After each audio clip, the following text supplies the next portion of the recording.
So I'm interested in this idea of deep hanging out, because the caricature would be artists together in a cafe, you know, smoking cigarros, and they've got nothing else to do other than to innovate and while away time.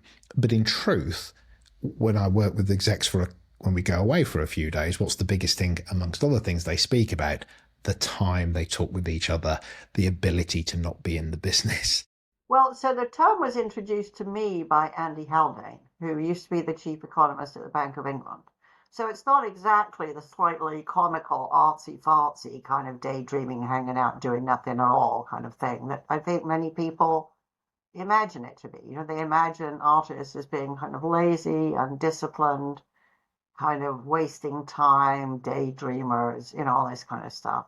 And all of that is wrong. I mean, I think, my book is a pretty concerted argument that actually artists are extremely well informed because they have the courage to wander down streets that other people don't even know are there. They have the agency to inquire into things that don't make sense rather than just taking for granted that, well, they must make sense to somebody. They have the discipline to keep writing and rewriting as a way of finding out how that book should be written.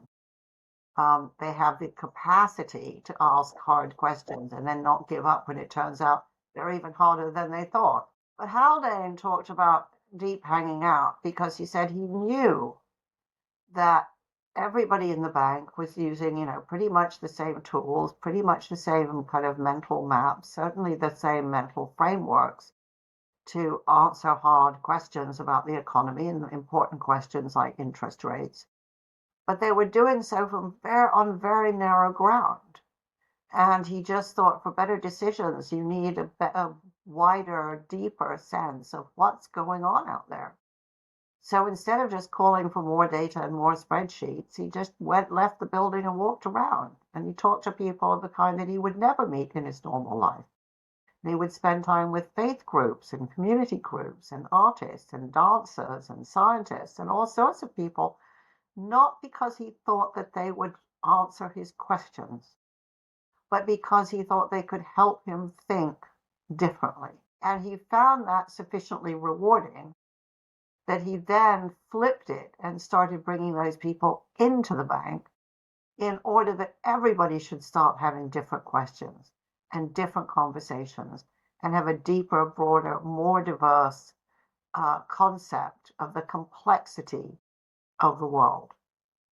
And I mean, this was a very risky thing to do in a very traditional hierarchical institution.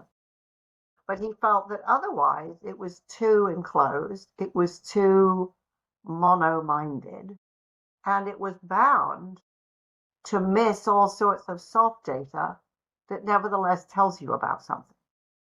So that's where my introduction to deep hanging out came from. And I included it there because I thought, well, this isn't a guy who does something, just to kind of use up his spare time. This is not somebody just, having a bit of a puff on a pipe. This is somebody with a deep responsibility for making hard decisions based not just on hard data, but soft data, because that's much closer to what the world is.